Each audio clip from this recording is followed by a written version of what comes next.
All right, so let's talk about Tanganyika because we haven't had Tanganyika on in a while, and I think the last time I was at Tanganyika, I got to feed the giraffes. I thought that was the coolest thing I think I've ever done. And then I went into the bird cage, and then the birds got on my head. My wife took a picture with the birds on my head, and I started looking around. I was like, all right, this is cool. So Tanganyika's a whole different experience. I want to welcome Matt Fouts in here. Thanks for coming in. Yeah, thanks for having me. Yeah. So what's the latest going on in Tanganyika? Because Careth keeps looking down at a baby penguin in the studio.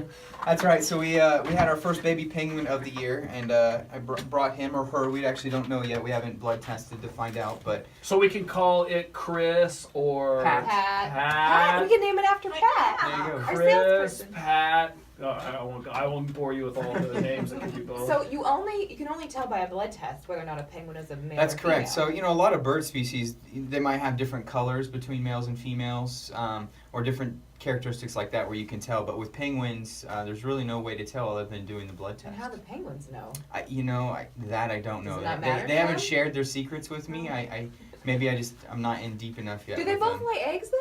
Like, are they both capable? Or give birth? Just the females will. So So I guess mean, if it I mean, lays an eventually egg, you might figure it then you out, know. like right. But, Right. I mean, you can watch National Geographic if you want to watch a special on penguins, how they... Penguin mating rituals? The penguins, yeah. So tell me about the what's going on with the penguin exhibit and things are going on in Tanganyika. Yeah, so we actually built a new exhibit for the penguins, but it also includes our new exhibit for our albino alligator, as well as we got some Asian small-clawed otters that are just incredibly cute and fun to watch. They're just always busy doing something. So we're calling that new area called Troublemakers Cove. Oh, really? Oh my gosh. Oh, Do that's they hold really cool. hands and nap and just Yes. friends forever? Yes, I mean there's just we have two females right now. We're trying to get a male so we can eventually breed them, but yeah, they're constantly exploring their new outdoor exhibit. I meant the alligators. Did Oh. the alligators hold hands? We only have one, so I don't know. Oh, he holds his own hand. Yeah. So the experience at Tanganyika is different than when you go to other places because you get to feed and there's like different things that you can do. But when it comes to otters, are otters mean? I mean, they can be. These two aren't too bad. I mean, you can go in there with them and they'll kind of run around you. Now they don't like you to pet them. Okay. And so, but hopefully at some point if we have babies, we'll be able to work with them when they're little, and then I can bring them. Yeah. Like, Oh to my the gosh, if studio or you whatever. brought me a A baby, baby otter, otter? I think I would just divorce my husband and marry you.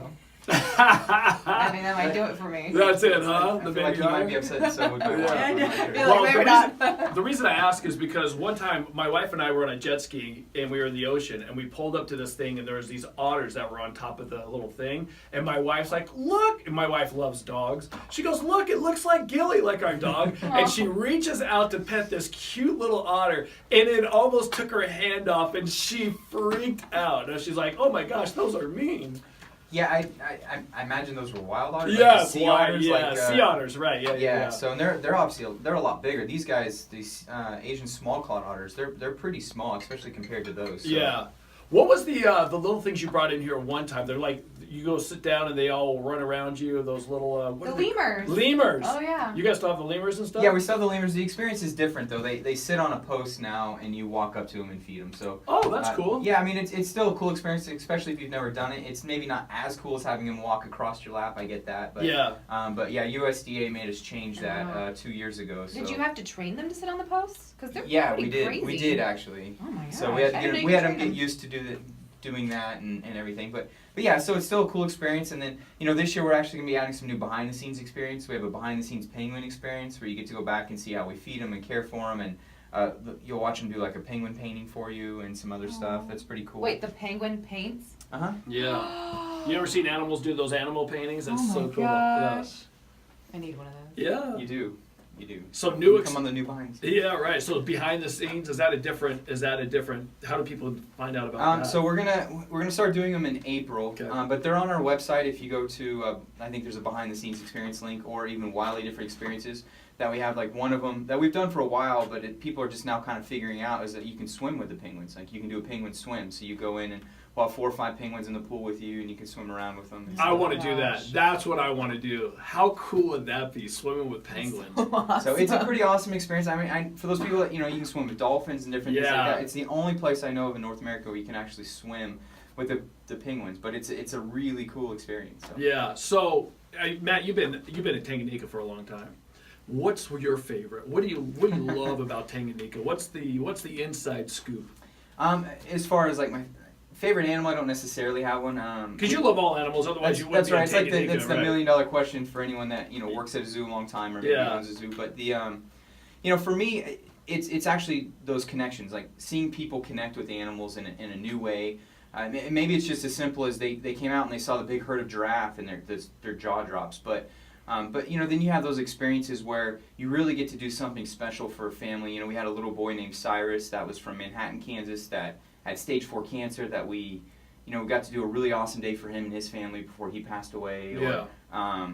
There was a lady last year, also cancer, but just, she came out and we did a behind-the-scenes rhino experience with her and her family, and that was just a highlight of her. Oh, yeah. And then she ended up passing away a little after. But just having any of those kinds of experiences and allowing people to connect with the animals that's what I love, and that's why I get up and go to work every day. What's the scariest? Rhinos are pretty scary. I mean, they look cool, but they look like they could be a little scary. I mean, head on, I would maybe be a little worried, but other than that, they're not too bad. They're I was gonna say we have one that's a little more temperamental, but in general, they're kind of gentle giants. I mean, they just kind of do their thing, and don't get too excited about anything. Now in the wild, if it's like me and him in the field, all bets are off. If I had your job, Matt, and I got do whatever I want at Tanganyika, not whatever you want, but you get to be around stuff, I would like put a saddle on one of those things and try to ride. I would try to get on. You know what I mean? I would want to do things that other people can't do. I've actually sat on one before. You have? Yeah, we don't have that rhino anymore. Yeah.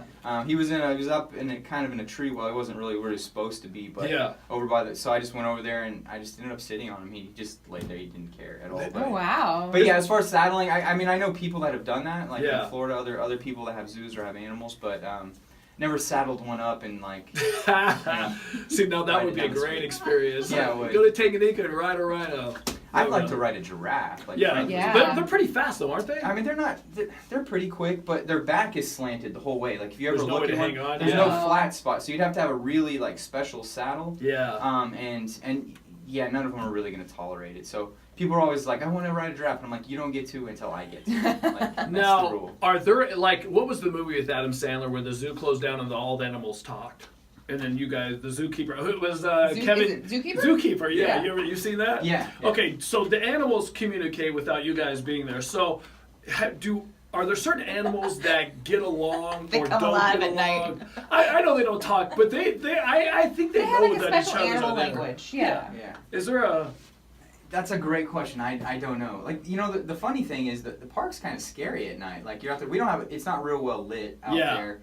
We have a little bit of lighting. And so you're out there, and we have a lot of cats on property. I mean, we have 50, 60 cats or something. And so you're always wondering, did the cat keeper do a great job? Did they get both locks on everything? Right, And so you're running to your car. I don't know. There's just something kind of eerie, but I really want to do a haunted house out there at some point, just because I'm just it's scary enough just being out there without people jumping out at you. Do you guys got cameras that roll at night, or could somebody just post cameras up just to see what they wanted to see? We do actually. We just kind of got the whole park more wired. Wireless, I guess, and so we have wireless cameras that we can station around the park. Some of that at security, but some of that is just so that we can monitor. If we have a cat that we know is going to give birth soon, we might put a webcam in or near there so that we can kind of monitor to see how they're doing. So is there any signs that say, if you bring a peanut butter and jelly sandwich, you can't just give anybody a piece of anything, or can animals eat anything? Or no, they can't. And actually, USDA regs, for instance, the lemurs, we feed them craisins, right? Well, we obviously buy those at the grocery store or whatever. Right. But you can't just bring your own. Or even lettuce, if you're feeding that to the giraffes, you can't bring your own. USDA regulations requires us to know exactly where the food came from and all that kind of stuff. So, we've had people try it, and we have to ask them to stop and whatnot. But because you guys provide food to feed them. I mean, they can food, whatever the food is there at Tanganyika. Right. So they don't need to bring it upon themselves to do that. But we'll take care of buying the food for them. So this little penguin, how old is this? Is he gonna bite, or is she? 2 months. 2 months, and I thought they were black, but look at this. Why is it so fluffy? So when they're first born, they have down feathers on them, and so they're just really, really fluffy. You can feel how soft they are. It's almost like a a. fleece blanket or Yeah. or something. Yeah, so when they're Wait, does she like this or he like this or no? Oh, he's doing all right. Okay. Yeah, he's just like, yeah, Hello. I'm gonna I'm adjust not a good. little bit. Does that beak hurt if it turns around and pops you? It's kind of like a clothespin, like Oh, if the yeah. clothespin gets you, so it doesn't hurt too bad. Now, their beaks can be a little bit sharp, so sometimes it can cut, or they'll pinch in a really Like really sensitive bad area. Yeah, and you're just like, okay, that one. Yeah. Now, how far does a penguin's head turn? Can it go like? I don't think through- it's like an owl. I don't Okay, think it doesn't go all the way around. No, we're not gonna try it either. Oh my gosh, How that many thing times have you is been so bit cool. by different animals? A lot. A lot. Just part of the territory. We can. Yeah. I mean, we can do the whole scar thing, Yeah. but yeah, Oh a lot. man. Oh my gosh, that is awesome. A 2-month-old penguin in the studio. That's a first for us. I love it. I love it. Well, Matt, thank you for coming down. And Tanganyika is the place to go. When is the new features happening? So yeah, our opening for the season and kind of grand opening for Troublemakers Cove is March 17th. Oh, it's coming up. Yeah, so just Oh. real quick, and right now the other thing that's really cool is we're doing a season pass special. So through the 14th, you can buy a season pass for $19.99. So for the price of one admission, you can come the whole year for free. What? Yeah, How long does that last? and it's gonna last through the 14th. Really? I want to do that. Tanganyika, go check it out. Matt, thanks for coming and thanks for bringing. What did we come up with a boy-girl name? Shannon. Patrick, St. Patty's Day. St. Patty, It's just gonna be Pat. Pat. Just got to stick with Pat. Yeah. We'll stick with Pat. Hi, Pat. Perfect. That was good.